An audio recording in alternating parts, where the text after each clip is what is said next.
We're rolling. What's up, guys? Jacoby here. I got one of my students, George Mole, on with us today. George, why don't you just, I can give you a little introduction, but why don't you just introduce yourself and kind of just give a little bit of background about yourself, where you're from, and yeah, we'll start with that. Cool, man. So, yeah, I originally grew up in London. Moved to Australia with my family when I was 13 years old. Um, Went to school there, met a lot of friends there. The first job I ever had when I left school was in sales. I was working in cold calling, on a cold calling floor. So I learned a lot about sales and kind of the sales environment there. Hmm. Moved on to a couple different sales roles. Worked in a like kind of a rural appointment setting gig for a while for a solar company, and then obviously pandemic hit and kind of everything went sideways. So Yeah. um, moved into working into car sales for about 4 years. And Okay. for me, man, since I was in school, since I was probably about 16 or 17 years old, I'd always fantasize about being able to work and travel. That was just. I remember watching a music video from a song by Duke Dumont. It's called "I Got You," and it's literally this guy just traveling and just enjoying himself, and it's just Yeah. a sick video, and it really put into perspective for me, man. Like I remember sitting there thinking, like working and continue working like a slave basically until you die. It can't be it. Like it just can't be. There's got to Um, be more. Yeah, there's got to be Yeah, more. 100%, man. There's got to be more. So, I remember, talking to my best friend, about it, and he was quite switched on from a young age. And yeah, it just took me loads of time to click, man. But I ended up going on a bit of a trip with my buddy, and that was kind of the turning point for me, where I was like, okay, I have to do something now. And the reason being is because we were both traveling and doing the exact same things, but the difference was he was earning money while he was traveling and I was spending money. And Mm. that's when it kind of sunk in for me where I was like, okay, like we're doing the same thing, but one of us is ahead and one of Mm. us is just basically being a liability, just burning cash. So from that trip, man, I got back home and Where'd you guys go? Where was the trip? all over Europe. We went all over Wow. Europe. So it was a 3 month trip. Oh, wow. And yeah, man, we were doing the exact same thing every morning, pretty much. We were both doing the same thing, but he was earning money and I Wow. wasn't earning money, and it kind of sunk in for me like this is what I should be doing, and if he That, can that do was it, there's no, that was with Brock. but Brock, yeah, That's Brock. sick. So That's sick. yeah, Okay. so this there's no reason why I can't do what he's doing. So I knew with my sales background, and obviously Brock introduced me to you as well, and what you were doing, and I was like, man, I got to jump on a call with this guy and find out more, and see if it's I something remember that I that. can do. Yeah, I remember that. So you were Yeah, traveling. Yeah, you spoke to me, I think, when I was in Bali last year. yeah, I correct, yeah. remember. So you were traveling Europe. What were you doing at the time? Were you just working as a car salesman, Yeah, and then so you took some time off? so what happened was I was working there for 4 years. I saved up quite a decent sum of money, and I just Mhm. basically went like that and just quit the job. What were you making And as a car salesman, like in Aussie dollars? it varied, man. Obviously, it's a commission job, but I was making anywhere between during the height of COVID, it was a lot more because people couldn't travel, so people were spending their money on new cars. So I kind Mm. of saw that trend and was like, I should jump in on this and try and roll with the momentum. Sure. So at the beginning, it was more around sort of 5 6K a month, and then as time got on and the world started to open back up, it slowly decreased. So it went back down to like 3 or 4. Okay. In Aussie dollars, Um, which is like in US euros yeah, is so like that was it was probably around, I would say, 3 US. But the difference is, man, I was working 10 to 12 hour days. really wow. Saturday morning, yeah, dude, non-stop grind. Six Like days a you week, get seven up, days a week. yeah, 5.5 days a week. So I'd get up at 5. I'd be in the doors at 7:30. I wouldn't leave there till like 5:30, 6 o'clock. When would you go to the And it's gym? constant bang, bang, bang. Usually after, Yes, bro. That's yeah, rough. That's yeah. rough. Wow, wow. So So what were it's you? So 15 when hour you were, days. what was the final thing for you? Like the catalyst that you're like, man, I got to do something different. Was it that trip to Europe? Yeah, so it was that trip to Europe. I had a little bit of a life change, man, at that point, to be honest. Like I was in a bit of a long-term relationship at that time, Mm-hmm. and things didn't work out for a few different reasons. And between that and being on that Europe trip, it kind of made me realize that like it was a real weird feeling, dude. It was like I knew a change was happening. It was like Really? a Yeah. yeah, dude.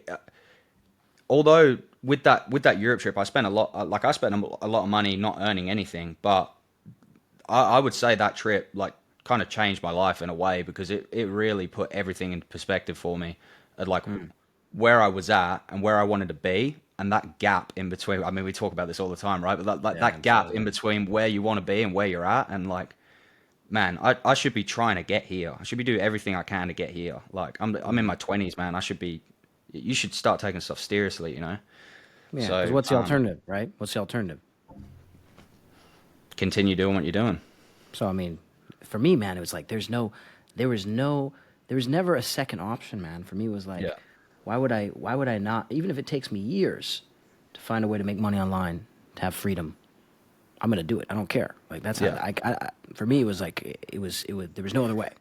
And There's no every other way. time I'd have this discussion with Brock, man, he'd say the same thing. He's like, I'd rather sit doing this for the next 50 years. I can't. Like, I would. He used to say to me, and it's extreme, but he used to say to me, I would honestly rather death than to go back working a 9 to 5 again. Like that, I just can't do it. You a slave. You a glorified slave in a way, right? Just with a little carrot for Yeah. every single time you're there. I remember I was working as a waiter at the time. I never had a full time job. I was doing like part time jobs. I always had like some side hustles, but I was working as a waiter, and I remember thinking how much money the owner of the restaurant was making. And I remember one time I had to cater this event, and it was just me and one other guy, and we're getting paid like maybe $15, $20 an hour. And the guy was stoked because normally when we're in the restaurant, we're only getting paid like Mm. $8, $9 an hour. He's like, we're getting paid 15 to 20 an hour. We're here 10 hours setting up his wedding. I'm like, that mentality is weird because we're there all day, us two. We did everything, and the guy's getting paid 30K, 40K for this wedding. He's Mm. paying us peanuts. And I'm Yeah. like, I need to become that guy. I need to find a way to not be able to, yeah, to be able to travel, to have the freedom to not be stuck Mm. in something that I hate. So, Mm. yeah, man. What other stuff had you tried before getting into high ticket sales? Had you tried A anything few else? things, man. Yeah, I tried drop shipping when I was probably like 18, 19. Didn't really work out. Mm. Just feel like I bought a program at that time, and the program I bought, I was young, man, and I just didn't do too much research into it and didn't look into it too much, and it just wasn't a great program. So, um, I tried that. I What also was tried. wrong? What was wrong with it? What was wrong with it? I just feel the support wasn't there. The support Okay. wasn't there. Yeah. Yeah, it just wasn't. And to be honest, man, I don't like. I don't think drop shipping either was my thing. I think it's very important when you go into a particular industry or niche that you either have enough knowledge, you either have enough knowledge or have a pre-knowledge going into it, or it's something that is an easy transition for you, if that makes sense. Like, for example, with sales for me, it was pretty easy transition for me because I had that sales background. I'm not saying it was easy, but it was easy for me to, or easier for me to kind of wrap my head around the nuances. Sure. Whereas drop shipping, man, I knew nothing, and yeah, it just wasn't a fit for me. Which it is for some people. It just depends on the vehicle. All Mm. depends on the vehicle. So, Mm. I tried drop shipping. I tried Amazon KDP as well.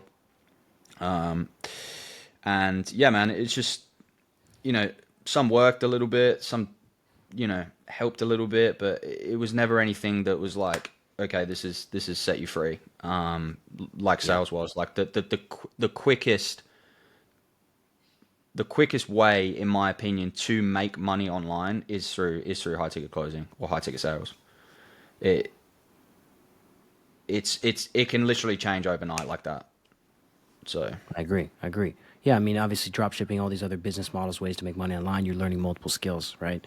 You know, that as well. even Amazon KDP, you have to understand marketing, advertising, lead generation. You know, getting clients, whatever it might be, Launch strategies. bunch of stuff, right? Sales is a singular skill, all right? So we're Exactly. working a little bit smarter instead of harder, right? And What attracted you? Go ahead. Yeah, what were you gonna say? I was gonna say all the other stuff's done for you. All the marketing's done for you. The leads are brought to you. Like, oh, you just have to have the skill. That's it. Mm, You just have to be there. You have to just be punctual, show up on time, and have the knowledge, and that's it. And you get paid. mm, Whereas with all these other business models, you're relying on so many variables, marketing trends, people, leaving bad and good reviews. There's so many variables that can go into it. Hmm. Whereas, yeah, closing, man, you can get a role. The marketing's already done for you. The lead generation, the lead flow is already there for you. It's just a matter of jumping on the call and just doing your job, and Yeah, yeah. you get paid. George, what did you know about high ticket sales previously? Like specifically, because I knew you were in sales a little bit, but high Yeah. ticket sales, remote sales, and kind of the industry we're in now. Like, did you know much about that? Had you heard anything about it before coming to me? Someone had mentioned it to me just before I went to Europe. So just before Okay. I went to Europe, someone had mentioned it to me at the gym and Hmm. told me how I should get into it. So I kind of knew about it, but I didn't know about it, if that makes sense. Like I didn't know anyone doing it. I didn't know any information on it. I didn't know the amount you can get paid, et cetera, et cetera. Gotcha. Yeah, the primary reason, man, I kind of came to you or knew about you is obviously Brock knew you and he mentioned to me that it would probably be a good idea for me to talk to you because of the fact that I have the sales background and I'm interested in Got making you. money online. So Got you. I Got you. didn't really know too much. Okay. And what ultimately was the thing that pushed you kind of over the edge to jump in? Obviously join me, get mentored by me, and join our program and close a cohort. You're a convincing dude.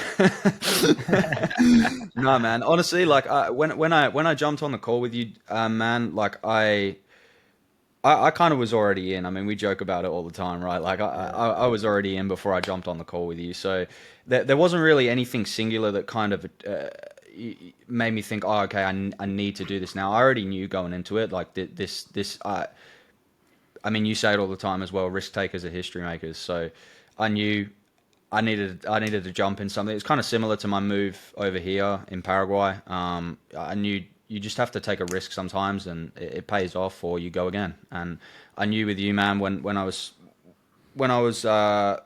looking at your Instagram and you were traveling all these places and doing all this stuff, and I was like, yeah, this is what I want to do.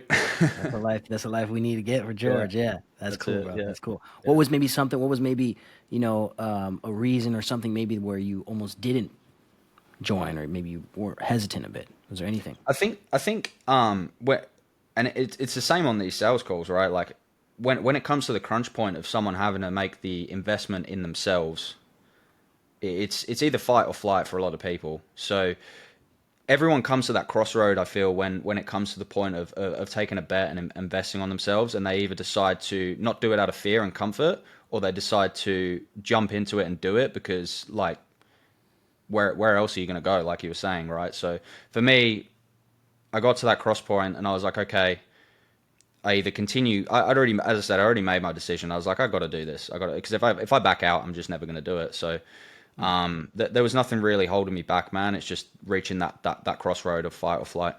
Got you. Got you. So you started working with me, right? Came to me, still doing car sales, and then talk about kind of the steps that you took, like from point A to where you're at now. What was the first thing that I did? What was the first thing I told you to do? What were kind of the process you went through, and how did you find just that whole metamorphosis in general? Yeah, I think that man, the cohort for me, not only not only the information and the skills I've gained from there, but the people I've met as well. Like it's crazy because I've never met anyone in person in this cohort, but I Yeah, trust all you guys so much. Like, you know what I mean? I can message any yeah, of you guys about anything. I trust. It's weird. I've never seen any of you face to face. It's super it's pretty strange, cool. but Yeah, we um, spoke. I mean, we speak every single, a lot of us pretty every much, day, every man. Every single week day, for the every two past. Yeah, days. Like we're on a call twice a yeah, week. Like it's nuts. Like I yeah, feel like I know you. Like you know what I mean? It's crazy, yeah, but yeah. yeah. So really, the steps for me, like when we first got in, primary was to kind of retain and learn the material that you guys or that you have put out, right, and that you have given to us to.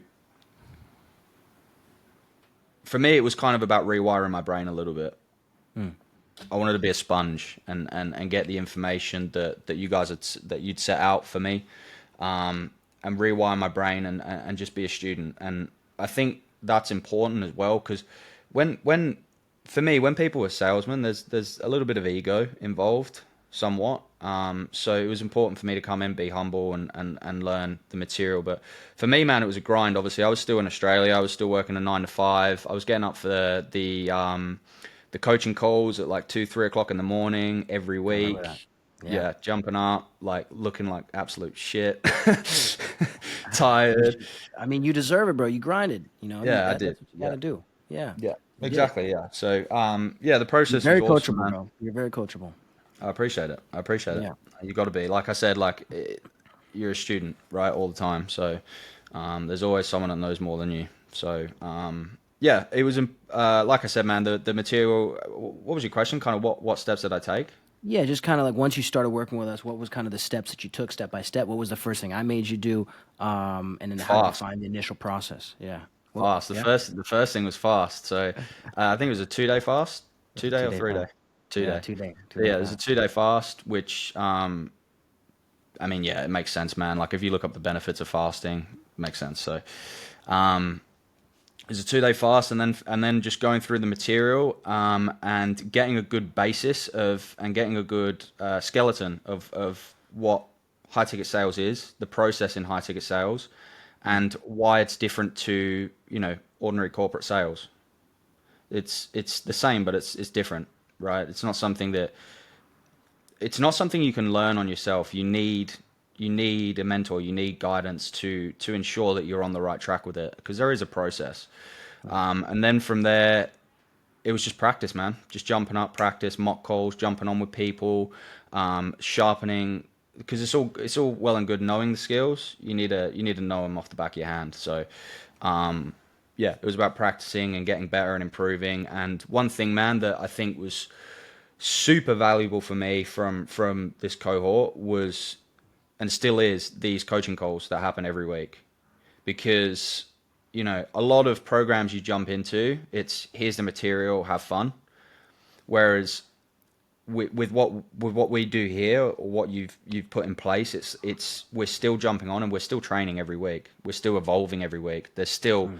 layers to the game that we're all learning and wrapping our head around on a weekly basis. Because at the end of the day, sales is an evolving beast. Like it's never going to be this is it. That's all you have to do. It's going to constantly continue to evolve, and there's going to be new layers to the game. So I think that's super important as well, that we're jumping on those calls and doing those. Amazing, amazing. And you mentioned also kind of rewiring your brain a bit. Yeah. What was that process like for you? How was I able to help you rewire your brain? What did you do to actually have that metamorphosis yourself? I think the main thing that I picked up between me and where you are really, or you were at the time, was just the lack of knowledge, and I could see that, but from just not knowing the answers to a lot of questions, which you had, right? And like I said, the main thing for me, or one of the main things, was jumping on those coaching calls where we could ask you questions and you would be able to give answers.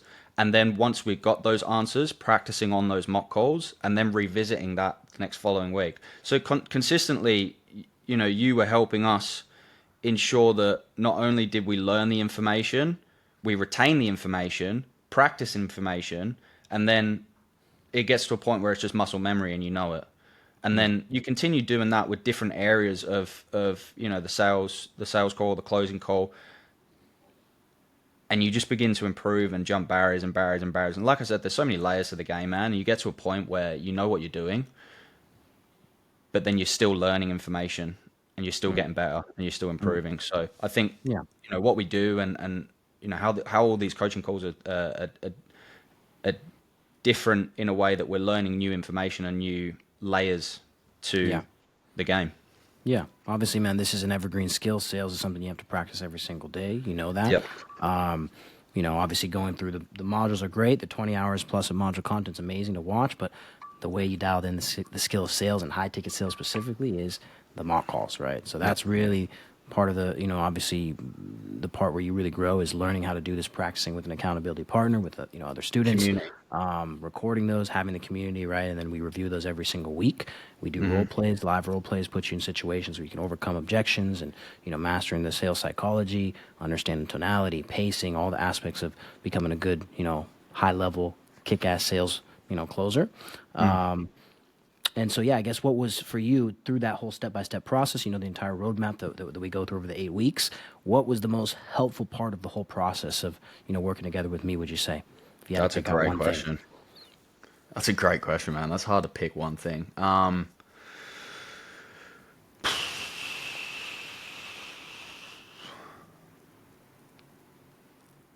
I would say the most helpful thing about, would you say about learning the sales process, or would you say like, Of the process that I had you go through, what would you say was the most helpful part of that? All right. What'd you like dude, the most about the program? honestly, dude, there's so much, man. But like the main things for me that I found really helped me was the material, the mock calls, and the coaching calls. I think those three things, if you do those three things and you show up and you actually put effort into those things, and you show up, you listen, you practice, you take feedback, like there's no way you don't get good at this. Mm, mm, So it's hard to put one thing on it, man. But I would say honestly, the thing that you've helped me with the most is rewiring my way of thinking, helping me with a skill that now I can work for or work with anywhere. mm, I don't have like I can work anywhere now, like in any sales job, and just the process in general, man. And I mean, dude, you got it so dialed in with everything in terms of how it works, how a call works, what you're going to come across on a call, etc., etc. So all of those things, man, just have helped me get where I am now. Amazing, George. What stopped you from doing this by yourself? Like I said, man, I feel like you need a mentor in this specific industry or this specific niche, and I think the reason being is because of, like we discussed, getting that feedback, practicing with people, Yeah. and being able to understand where you're going wrong and where you're going right. Mm, It's like you can watch all the information you want on YouTube for as long as you want, but at the end of the day, you don't have any feedback from anyone. mm, So mm, it's important that you get that from you either lose time or you lose money. So you got to make a mm. decision. Am I going to spend 2 years or 3 years trying to learn this or 4 years trying to learn this and not even know if I'm really doing it right? Or am I going to get help from someone who knows what they're doing and learn on the go and do it in a short time frame? Yeah. There's two options, right? Which one do you Yeah. want? What's the faster solution, right? Yeah. What's something that surprised you about high ticket sales and working, with myself? Is there anything that caught you off guard? Honestly, man, like when you jump into these things, it's like, okay, it's almost like you second guess yourself maybe for a little bit. But the thing that surprised me most is how quick, like I said before, how quick things can change overnight. You just need one offer, you need one close, and you've made three, four, $500, Mm, $600, $700, $800, whatever it is. that's So crazy. Yeah. just how quickly the process can happen once you get your foot in the door. And also, man, another thing actually that kind of surprised me is like once you get your foot on the first rung, it's so easy to climb up to the second one and the third one and the fourth one. And it's once you know the industry and you know certain people, it's so easy for things to start snowballing. So that was also something that was pretty awesome to see once I got my foot in the door. That's sick, bro. That's sick. What would you say, bro, George? What would you say is maybe a main difference between myself, between Closer Cohort, and maybe those other things that you were looking at doing previously, like the other program I think you said you joined, and other things that you were looking at to kind of get to that point where you had that remote freedom?